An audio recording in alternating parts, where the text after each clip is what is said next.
you for coming out. It's great to see a lot of familiar faces.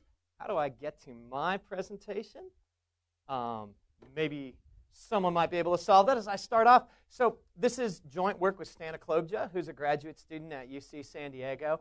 And what I want you to do is think back to when you were growing up and think about how you learned about candidates. Candidates for the presidency or other highest offices. How did you get to know who they were, what they stood for, what they had to say about other people? If you were in my generation, that was 6 o'clock. You'd sit down in front of a television, turn it on. You'd watch one of 3 stations. Or every morning, this thing would thunk down in your driveway, and it was this thing called a newspaper. We'll have to explain that to our current UCCS students. And that's how we learned about elections and candidates and campaigns. What was that communication like? Well, it was shared communication, right? We were all watching one of 3 networks or reading the same newspaper. It was very regularized. It was very passive, right? We just took what was fed to us, and it also was incredibly filtered. The news media were a set of people who exercised judgment, and these news directors, these editors of newspapers told us what was important, who was a serious candidate versus who was just a reality star. And it was curated and filtered in a way that made this interaction much less direct. Now today, how do we learn about campaigns? Right? We turn on our phones. And we read newspaper articles on our phones, but often they're ones that have been curated not by news directors, but sent to us and linked to us by our friends through social media. Or you hear directly from candidates on social media, on Facebook, on Twitter, on Instagram, and get their message in a way that is completely unfiltered, right? Where the social media, there is no person who's exercising judgment, who's telling us what we think is important. And I think that this brings a qualitative shift in the way that candidates communicate with us. And really we've seen that shift both qualitatively and quantitatively come to a head with 2016, the Twitter election of 2016, where presidential candidates in all parts of the spectrum have been making an end run around the old media and going directly to voters, using social media in a way not to get noticed in journalism, but to speak directly to the tens of millions of followers and their friends, and bypass the world of filtering. And this has brought a major shift in the way that campaigns work. It's brought a shift in how much, one way to record this shift quantitatively is to look at just how much attention candidates are putting into this. So this is a chart of the number of tweets every day during the course of the election from December 2015 to the end of 2016 by, in red, our tweeter-in-chief, Donald Trump, who's sending close to 50 tweets per day. But then in blue, Hillary Clinton, who, along with her staff, is sending sometimes over 100 tweets. And then it's hard to see it, but in white, we have all the other candidates. And so you're getting, sometimes 150 tweets per day. So this is something, you didn't have 150 Gettysburg addresses per day. People didn't have these chances over and over again at multiple times per day to reach out directly to us. They just had maybe one shot at the 6 o'clock news. But now, if we want to follow a candidate, they can be constantly in our ear. And a lot of us do follow candidates. So this just shows the meteoric rise in the number of followers for, in red, Donald Trump, and in blue, Hillary Clinton over the course of the campaign. If you take it out all the way to the campaign, we've got 15 million or so followers for each of them. This accelerated throughout the campaign because Twitter wasn't just reflecting the news, Twitter was making the news. This was how candidates were making their major statements and communicating with us. And then what do we do with them?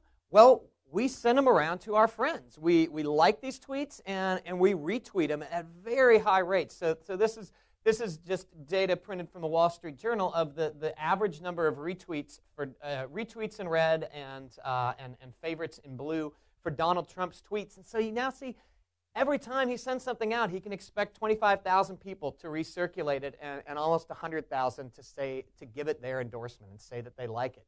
And this is part of what's changed about the new media. It's not passive. we get to interact, we get to judge, we get to circulate these messages, and we're asked what we think, and that's part of the appeal of social media. It's also part of what makes social media interesting to study, because we can see not just what politicians say, but how voters react to what they say.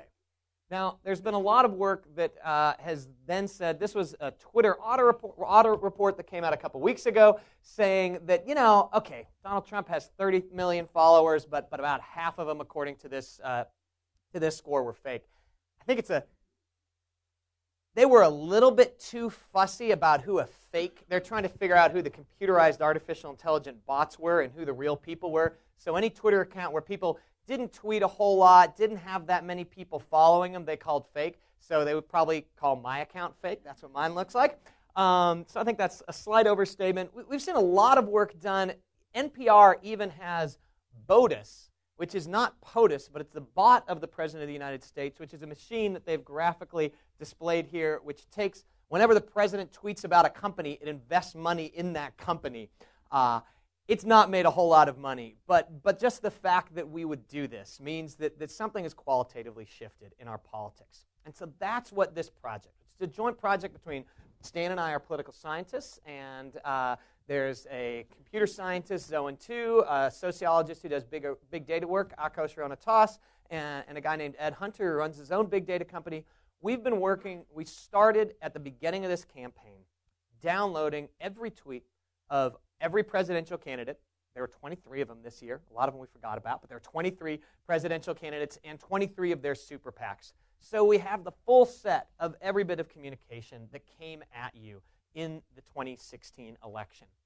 And the reason we wanted to do this now is because we're at this time when politics is changing, right? The new political reality is that social media doesn't just reflect what's going on in politics. This is where people make news. So we need to start studying it.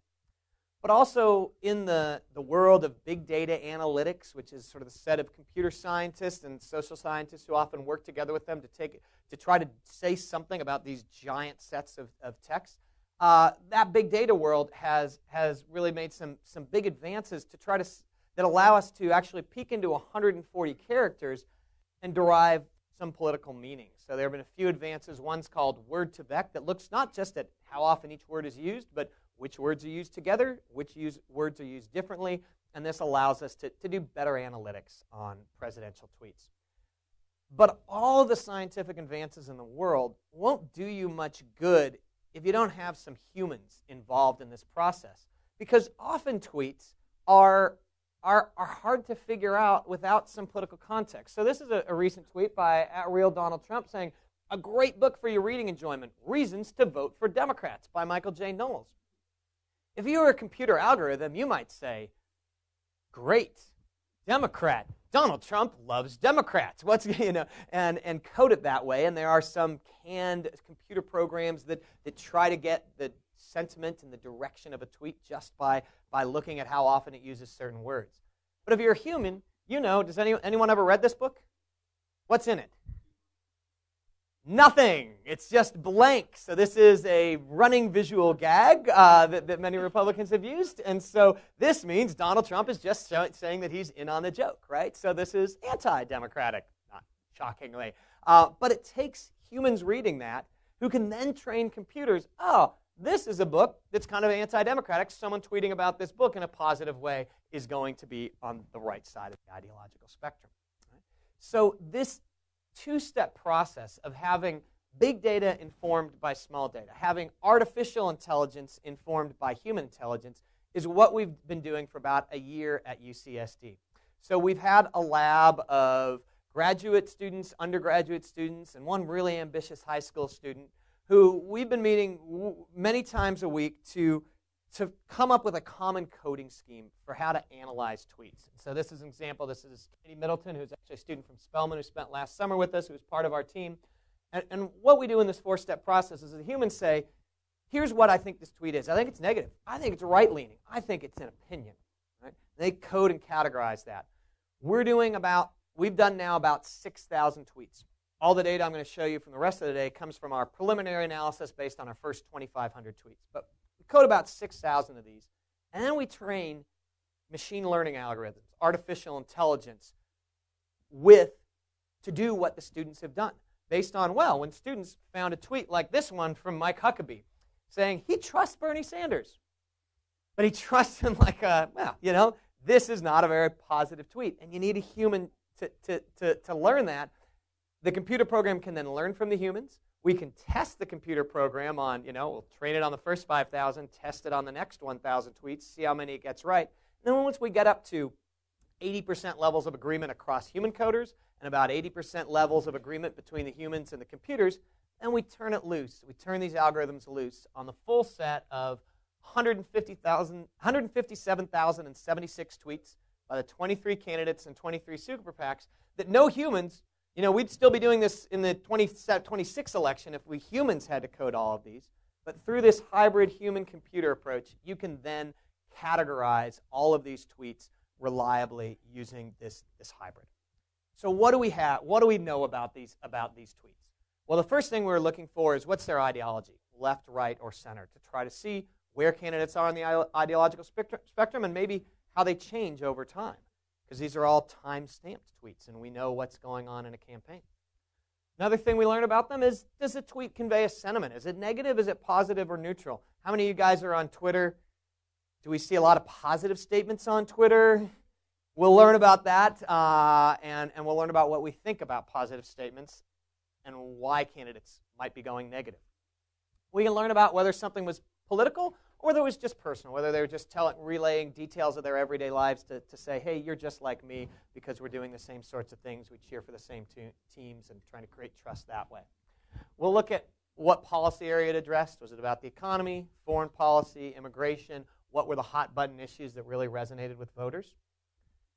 And one thing that we came up with sort of halfway through the campaign and then went back and recoded was this fact or opinion? And to be clear, we're not going to judge whether something's a fact. We're just going to look at whether it makes a factual claim, whether it's fact-checkable was basically our standard. And we want to see what the political rhetoric is like that's out there right now. And then did it ask followers to do something, to follow a link, to give money, to come to an event? And then finally, we know how voters responded to it, how many times it was retweeted, what kinds of hashtags it went to, all the things that you can get from Twitter we've got in this big database. So what does this show us about American politics? Well, the first thing we want to look at is just what candidates were saying. So this is just a simple way. It doesn't use any of our coding. It's called a comparison cloud. And in this cloud, it has in green the words that Hillary Clinton used more than Donald Trump, and in orange the words that Donald Trump used more than Hillary Clinton. So Hillary Clinton's talking about families, about women, about health, about deserve, about rights. But who has a message in this campaign, right? One of the criticisms of Hillary Clinton was she had no central message. Donald Trump, if you put together, this is just the sum total of all of his tweets over time. It was as if he was a robot programmed by a communications director who said, stay on message, make America great again. That's your message. He intuitively did that in his tweets. So he had a message she didn't in her campaign. And that gives us some sense of what the difference was that might explain their differential effectiveness. Now let's look at the ideology of these tweets. So this is tweets during the primary, up through California, up through the end of all the primaries. And what these bars tell you is what percentage of them were liberal tweets. Right? What you see is that Hillary Clinton and Bernie Sanders were both quite liberal. She actually out-liberaled him, probably because she had to reach out to the burners. But Ted Cruz and most other Republican candidates, hardly any of their tweets are liberal, 1 or 2%. Donald Trump was, in his political rhetoric, measured in this systematic way, really not completely a normal Republican. He was a little bit different. And what are the issues? So about 5% of his tweets were liberal during the primaries. What were the issues that he was liberal on? Well, it was foreign policy, and it was the economy. Right? He had populist messages, and on foreign policy, he was actually less hawkish, less interventionist than Hillary Clinton was, and more in some ways like some Democrats had been in the past. So if you look at some of his tweets on foreign policy, he's talking about his opposition, debatable, but his opposition to the war in Iraq. On the economy, he's calling her a Wall Street puppet. This is populist, right? He's talking about how he's going to create jobs. And he's also taking on the establishment, even people like Bill Kristol, who are the Republican Party establishment. So in his tweets, as in the rest of his rhetoric, he is measurably different from other Republicans. But he's only still 5% liberal. What happens during the general election? So what do we expect candidates to do when they turn from trying to please their own party's constituency in the primary to making a broader pitch in the general? What do we think a normal candidate might do? Where do they run? They run to the center, right? So what I'm going to show you next is a graph to see if Donald Trump followed that political conventional wisdom, whether he moved to the center, whether he was a traditional candidate. I'm going to show you, we'll start off with where Hillary Clinton was and Donald Trump and see if they converge to the center. I'll kind of have a couple of control cases, right? Ted Cruz, Bernie Sanders, they're also leading candidates. They didn't make it to the general, so they didn't need to really run to the center. We'll use those as controls to see if it's just something in what people are talking about, right? So let's see. Was Donald Trump a traditional candidate in this way? Here's Hillary Clinton converging to the center. Here's Donald Trump converging to the center. So this is all preliminary analysis, and we may refine this as we code more and more things, but shockingly to us, he actually did behave in this very conventional way. You saw a little centrist drift from Ted Cruz and Bernie Sanders, maybe because they're their proxies, but really Hillary Clinton and Donald Trump both moved to the center, and then after the day he's elected, boom, he's back to like 2% liberal in his tweets, speaking to his base again, and that's been part of the story of his candidacy, and that's what we've seen from his tweets since then. So by this metric, Donald Trump was a different kind of Republican, but a traditional, rational, a candidate who played to his audience, at least through social media. Another thing we can look at, and this is really from a project that Stan Oklobjo has taken the lead on, where are people tweeting to? So when you tweet, people often mention hashtags as a way to be part of a broader conversation. And there are a couple different kinds of hashtags, and we can use social network theory to quantify these based on how many different candidates are tweeting to them. But what you see is there's some hashtags that are like broadcast news channels that everybody's going to, whether it's the election 2016, First in the Nation, Iowa, New Hampshire politics, ISIS, Iran. These are things that just about every candidate and super PAC is tweeting to. And then there are these echo chamber hashtags. These are all hashtags that one but only one candidate tweeted to. So income inequality, actually only one candidate tweeted to. Sort of surprising to me. The National Hot Rod Association, only one candidate tweeted to, but they were a Republican. YCOT, who knows this one? Young Conservatives on Twitter, and Support Our Troops, and America the Beautiful. These are all more Republican, but they're ways to speak to a specialized audience of people who are going to be in agreement with you in some ways. And so one of the things that Stan did is created a network map. These are Twitter handles weighted by how many tweets. So Courageous Conservative is a super PAC for Ted Cruz that hardly did anything but tweet for him. And each of these rows, each of these is a hashtag. There's some hashtags out here that only Hillary Clinton was tweeting to, only Ted Cruz was tweeting to, only Donald Trump was tweeting to. And there are these central ones like New Hampshire politics, GOT debate, 2016, that everyone's tweeting to. And what Stan found looking at this is when candidates dropped in the polls, they started tweeting to the broadcast news. And when candidates rose in the polls, they started talking to these echo chambers. We're going to expand this by looking at what they said to those groups. But what you see is this kind of bifurcation of the social media where people who need to be part of the discussion are hopping on the general conversation, but when you get big enough on Twitter, you can afford to speak only to your niche. And what's this going to do to American political rhetoric?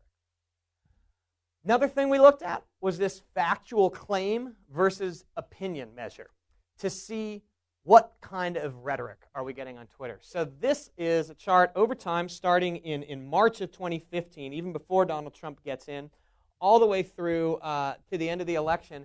And what you see is the number of tweets per day that are in green opinions versus in red facts.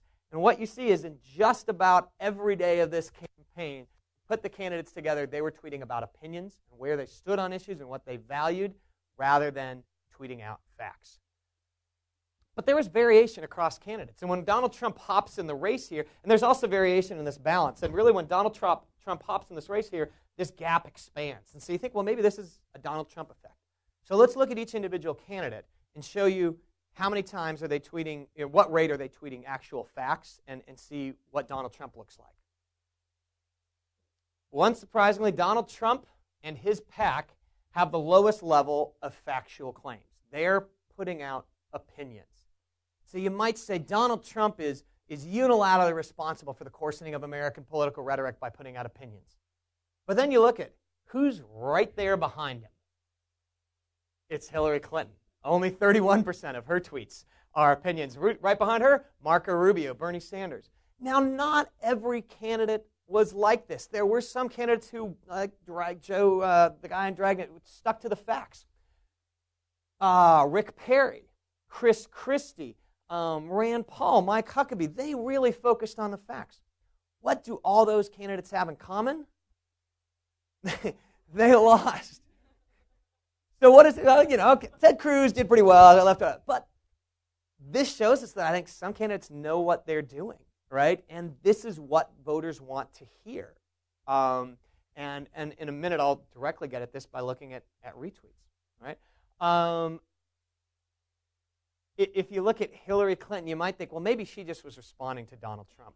This is Donald Trump over time and his balance of fact versus opinion, and he kind of goes up and down. You might want to tell a story about, getting sort of more mainstream to help him secure the nomination. Hillary Clinton was completely flat the whole time. She was unaffected by Donald Trump. She wasn't pushed into this by Donald Trump. She had a clear strategy about how to use social media, and it was getting out where she stood on issues and why she stood there. It was making value statements, and that's not a bad strategy, as witnessed by the fact that it's directly proportional to how well candidates performed in this election. Now, what did voters think about these candidate tweets? As I said, the great thing about Twitter is we have this ability to get the immediate feedback, the number of retweets. Do these tweets go viral? So this shows during the primary the author of the most retweeted tweet on any particular day. So on this day, it was Donald Trump, but here it was a Ben Carson tweet, and it got about 6,000 retweets. Then Donald Trump comes in, and he's having a storm of things just about every day throughout Iowa and into New Hampshire and Super Tuesday that are getting 10 or 12,000 retweets. But sometimes it's Bernie, sometimes it's Hillary Clinton. There's actually one day the most retweeted thing in the primaries up until mid-February is Jeb Bush. And so you can look at this to see what kind of message from this very sort of moderate and sensible politician, what message did he have that actually was the thing that resonated during his campaign? What sort of gives us hope for the Twitter sphere? His monogrammed gun, a picture of his monogrammed gun, and the statement, America. That was Jeb. That was the most retweeted issue of the campaign. Doesn't this make you want to get on Twitter if you're not on Twitter? Yes. So let's look overall at, once you got to the general election, we got some things that got nearly 500,000 retweets. So what was the content of these? Well, some of them were things that were just, it was about the day and the moment, and they were actually quite lofty rhetoric. So Hillary Clinton in her concession speech to all the little girls watching, never doubt how valuable you are. Donald Trump talking about such a beautiful and important evening. The forgotten men and women will never be forgotten. Again, these are statements that come out on the nights of their losses or their wins, and they get retweeted a lot. But so does Donald Trump saying, trolling Hillary Clinton about her emails, defending his people talking about his wife's speech at the convention by, again, talking about the FBI and Hillary Clinton's emails. Hillary Clinton responding by saying, delete your account. Bernie Sanders also telling Donald Trump to delete his account. We've got J.K. Rowling calling Donald Trump Voldemort. So this is what plays on Twitter these days. So we can do this a little bit more systematically and just look at what are the characteristics of things that get retweeted, because this kind of shows us, we have all these things that we say about, here's what we want out of politics, right? We want lofty rhetoric. We want positive messages on the issues, right? We can use Twitter to show us what we really want, right? Do we want negative or positive sentiment? This shows the average number of retweets for any tweet that's negative, over 1,000 retweets. Any tweet that's neutral or positive, only half as many retweets. You can double your retweets by going negative. Fact versus opinion. What do we really want out of politics? Well, consistent with what we showed with elections, factual tweets retweeted only half the number of times as an opinion tweet. So maybe this is something about the mix of who's sending these. So we, in our way as social scientists, we estimated multivariate models that controlled for the issues that people were tweeting about, who each of the candidates were, what the content, everything we know about a tweet, we're holding constant and looking at the effects of each of these characteristics of a tweet. So we're saying 2 Donald Trump tweets alike in all other ways. How much did it matter that one of them was an opinion? We put together all candidates and run these models. What we see is that opinions, strongly significant. You get about 200 more tweets, all else equal, for tweeting out your opinion versus a fact. If you tweet something negative compared to neutral, it gets you 130 more retweets, and if it's positive compared to neutral, costs you 70 retweets. So don't be nice on Twitter if you're running for president. Liberal ideology helps. The Twitter sphere is not the American electorate. I want to be very clear about this. It's a group of people who tend to be younger, more tech-savvy, and clearly more liberal. There are Democrats, conservatives, and independents. Almost all those independents on the internet lean more liberal than most independents. So that might explain this. One of the really most surprising things we found looking at these in our preliminary analysis is that when people tweeted about the economy, that cost them retweets. When people tweeted about immigration, that cost them, right? And one of the questions of this campaign is like, well, why wasn't Hillary Clinton talking about the economy? You know, it's the economy, stupid. This is Bill Clinton's lesson. Why did Donald Trump sort of out-tweet her on the economy? Why did he get that message out and speak to voters who were worried about the economy and Democrats didn't? We can pull out these models and run them separately for each candidate. So we can say, for the Donald Trump followers, what did they respond to? You know, and for the Hillary Clinton followers, what did they respond to? You know, and they're both responding to opinion, but the big difference we see is when Donald Trump tweeted about the economy, that got him a lot of retweets among his followers. When Hillary Clinton tweeted about the economy, it cost her retweets. That her constituency, at least on Twitter, but these are the people providing this very immediate feedback to her about her messaging and how it's worked. They weren't worried about the economy, didn't want to hear about the economy. This might have been a separate group of Democrats versus, you know, a subset of Democrats in this party that's split between the very well-off and those who are more challenged, right? Her Twitter sphere didn't want to hear about the economy. His did. That reinforced the messages that they were sending out. So that's all we have so far. We are looking at, going to be doing a lot of analysis. We're keeping this lab running all summer and then starting to write more and more projects. One of the things we're going to be looking at is when Donald Trump came in, did people really essentially start copying him? Did he change the debate? Did people in his party start to tweet like him? Did they talk about the same issues? Did they take the same position? Did they follow his tone? Or did they even actually start stealing his very words? We're going to use the same kind of software that professors use to see if you're cheating and plagiarizing on your tests. We're going to use that looking at Twitter. We're going to look at all the president's tweets. So I named it this, and I've shown you none of the president's tweets, only presidential candidates' tweets, but we have all the president's tweets, and we're going to see how that changed at real Donald Trump and how he changed, if at all, his rhetoric. We're going to look at super PACs and what they say versus what candidates say. And what we're seeing so far is that just as we see in TV commercials that super PACs are what people use to go negative and then plausibly deny it, we see the same thing mirroring that on Twitter with super PACs being much more negative. And we're also going to say, well, when we have these factual claims, when they've been fact-checked by these fact-checking organizations, do the ones that actually check out as facts, do those get retweeted? Or do the ones that have been debunked, does that actually help you in the retweeting world? So there's a lot more to do, but I'm looking forward to a conversation with you guys about all the president's tweets.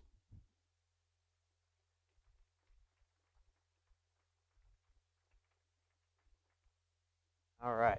So how do we do this? Do we have a mic that's going?